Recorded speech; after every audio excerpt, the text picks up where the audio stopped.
Alguma vez você já deixou de fazer alguma coisa por causa do medo, Olivia? Eu já.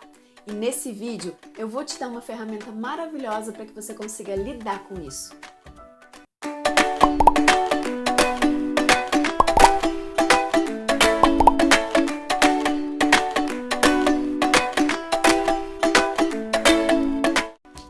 Olá, Olivias do meu coração, tudo bem com vocês? Eu tenho aqui uma ferramenta muito boa que vai facilitar muito a vida de vocês. Sabe o que ela vai fazer? Ela vai ajudar você a lidar com o seu medo. Isso, com o seu medo. Mas eu só vou te dar essa ferramenta, Olivia, se inscrever no canal, acionar o sininho, dar um like nesse vídeo corajoso. O medo é um sentimento caracterizado por reações fisiológicas, por liberação de adrenalina, o que aumenta a frequência cardíaca e prepara a pessoa para aquela velha e conhecida luta ou fuga. Boca seca, o sujeito fica branco que nem papel, treme que nem vara verde. Pois é, medo. Essas reações, elas são reações aceitáveis e normais, né? Quando você se depara com um leão, por exemplo, ou num assalto, numa situação real de perigo efetivo à sua vida. Mas hoje eu quero falar daqueles medos que nos limitam a longo prazo e nos impedem de explorar o nosso potencial pleno e de viver as delícias da vida.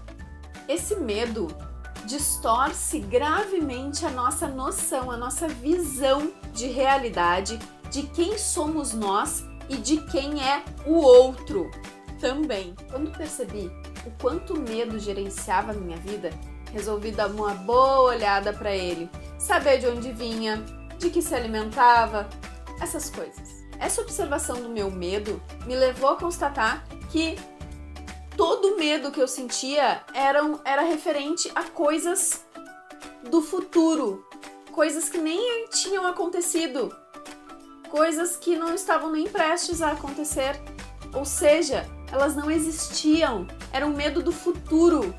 Pode isso?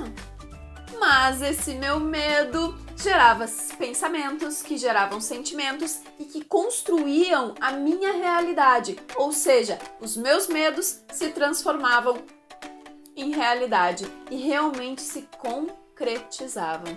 É a história da profecia autorrealizável. Eu sentia medo, o medo me gerava pensamentos, que gerava sentimentos e era isso que eu emanava para o universo. O universo não falhou, me respondeu. Alto. E eu percebi que sempre que eu deixava de reforçar as minhas qualidades, as minhas competências, as minhas habilidades, ou seja, quando eu me desconectava de mim mesma, quando eu saía do meu momento, do momento presente, que é o único momento que realmente existe, eu permitia que o medo assumisse o leme da minha vida. Com isso, eu travava em diversas oportunidades, diversas situações da minha vida. Eu deixava de aproveitar uma oportunidade de trocar de cidade porque dava medo.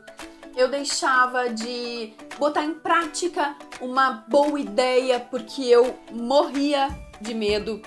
Eu deixava até de confiar nas pessoas porque eu sentia muito medo. Eu passei por um profundo processo de desenvolvimento pessoal e foi aí que eu consegui começar a flertar com o meu medo. E agora eu vou dar o passo a passo para que você consiga também dar conta desse medo todo, deixar ele num cantinho te assistindo voar, Olivia! E o primeiro passo, coloque luz nesse medo e veja se esse monstro, ele é um monstro de verdade ou ele é uma sombra. É isso aí, olha de frente para as coisas, olha, analisa cada situação, põe luz naquela situação, não fica com medo não. O medo, às vezes, e na maioria das vezes, ele está vinculado com o desconhecimento, então conheça realmente a situação, saiba o que está acontecendo, se ela é um monstro ou se ela é só uma... Em casa, Olivia, a gente brinca de sombra. E o jacaré que faz na sombra, a gente chama de jaca-sombra. Tem que ver se o seu medo é um jaca-sombra também. O segundo passo é você se perguntar: o que esse medo fala a meu respeito? Eu faço isso com todas as emoções que eu sinto. Eu senti uma emoção assim, obrigado, universo, por ter me dado essa emoção linda. E o que ela está dizendo a meu respeito? Porque eu me conhecer é a prioridade. Então, eu me coloco como observadora de mim mesma nesse momento. Eu preciso saber o que está acontecendo comigo e o que esse medo está dizendo para mim. E o terceiro passo são 3 perguntas que você tem que fazer para si mesmo a respeito daquela coisa que você quer fazer que está te dando medo.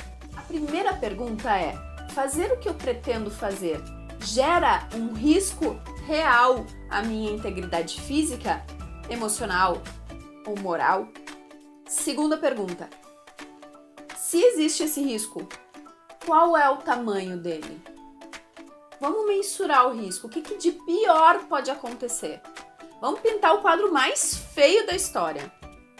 Deu errado. Deu meleca.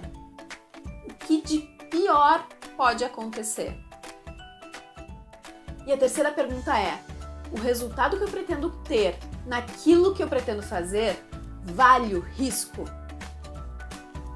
Se a resposta for sim, te atira e vai com tudo, tá tudo certo. E o quarto passo é o seguinte: vai com medo e tudo. Pega o medo, põe no bolso, leva junto. Tenho certeza que no caminho você vai se desfazendo dele.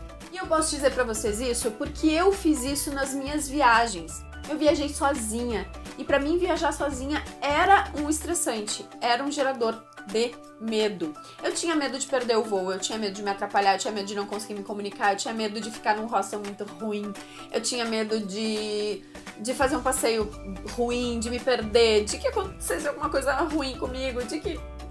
eu tinha medo de tanta coisa. Aí eu fiz o quê? Eu fiz todo esse passo a passo. Tudo, fiz tudinho. E aí eu cheguei à conclusão de que, bom, ok, nem é tão ruim assim. Na pior das hipóteses, não é tão ruim assim. E vale a pena o risco que eu vou correr. Acabou o meu medo? Não, ele não acabou. Meu medo não foi embora, bateu asas e voou. Não. Eu peguei o que sobrou de medo depois dessa ferramenta toda. Peguei o que sobrou de medo, botei no bolso e comprei a passagem e fui viajar. Certo? Fiz todas aquelas perguntas, fiz todo o passo a passo e eu descobri que esse medo estava depondo sobre uma enorme crise de autoconfiança que eu estava vivendo. E não existia na realidade um risco real em viajar sozinha. Então o que eu fiz? Eu peguei o restinho de medo que sobrou depois dessa ferramenta toda, botei no bolso, guardei com carinho e fui. Voltei de lá com o meu problema de autoconfiança resolvido, porque eu superei o meu medo e a minha autoconfiança bombou. E ainda voltei com um monte de história para contar, com memórias, com muitas experiências, com amizades, com o meu espanhol melhor, porque eu fui pro Chile ano passado sozinha também, e muita coisa gostosa na bagagem. Então, a única coisa que eu quero dizer pra vocês, e quero que fique gravado, vale a pena superar o medo. Vale a pena porque o lucro de superar as nossas dificuldades e os nossos medos, ele é muito grande. Muito, muito grande. E aí, Olivia? Você gostou dessa ferramenta? Conta aqui nos comentários quais os medos irreais que você já teve e o que você já deixou de fazer por medo. Conta também se você tem uma história de superação de medo assim bem grandona pra nós. Se inscreva nesse canal, acione o sininho, deixe o seu like e compartilha essa história com as Olivias medrosas que ficam desesperadas por aí, morrendo de medo. Ai, ai, ai. Tá bom? Um beijo e até o próximo vídeo.